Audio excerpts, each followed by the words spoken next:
Insta 360 degree camera ತಗೊಳಕ್ಕೆ ಬಂದ್ಬಿಟ್ಟೆ.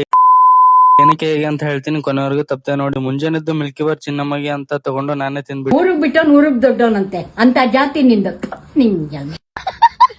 ನಮ್ ಚಿನ್ನಮ್ಮ ಎಷ್ಟು ಹುಷಾರ ಅಂದ್ರ ಜೋಗುಳ ಹಾಡಾಕಿ ಕೊಟ್ರೆ ಆರಾಮಾಗಿ ಯಾರಿಗೂ ತೊಂದರೆ ಕೊಡದೆ ಮಲ್ಕೊಂಡು ಬಿಡ್ತಾಳ ನೋಡ್ರಿ.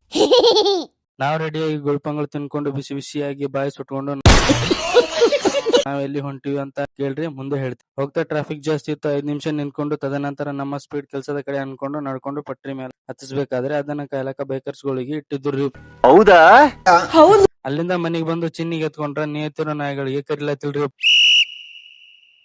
ಅಲ್ಲಿಂದ ಬರ್ಬಾಗಿರೋ ನಮ್ಮಗೆ ಬಿಸಿ ನೀರು ಆರ್ಡರ್ ಮಾಡಿ 3 ಕೊಡ ಚಾ ಕುಡ್ದು ಬಿಟ್ಟೆವ್ರು. ನಿಜ ಹೇಳಿದಕ್ಕೆ ನಿಮ್ಗೆ ತಿಕ್ಕ ಉರ್ದೋಯ್ತಾ? ಮಾಯನಣ್ಣ ಕಾರ ಹಚ್ಕೊಂಡು ಜಡಿಲತ್ತದು, ಬಾಯಿಂದ ಜೋಲು ಸೊರ್ಲತ್ತಿತ್ತು ನೋಡ್ರಿ. ನಮ್ಮ ಡುಂಪಪ್ಪ ಸೊರಬಾರ್ದು ಅನ್ಕೊಂಡು ಅವನಿಗೆ ಒಂದ್ ಪೀಸ್ ಕೊಟ್ಟ. ಹುಡುಗಿನೇ ನೋಡ್ತವನೆ. ನಾ ಸುಂದರವಾಗಿ ಹುಟ್ಟಿರೋದೇ ನನ್ ತಪ್ಪ. ನಾನೇನ್ ಇವತ್ತು ಕ್ಯಾಮ್ರಾ ತಗೊಳಕ್ ಹೋಗಿಲ್ಲ, ತಗೋಬೇಕು ಅನ್ನೋ ಕನ್ಸಾದ. ನೋಡೋಣ ಏನಾಗುತ್ತೆ ದೇವ್ರದ. ಇವತ್ತಿನ ಬ್ಲಾಗ್ ಇಷ್ಟೇ ಅಂತ ಹೇಳ್ತೀನಿ. ನಾಳೆ ಸಿಗೋ ಗೈಸ್, ಬೈ.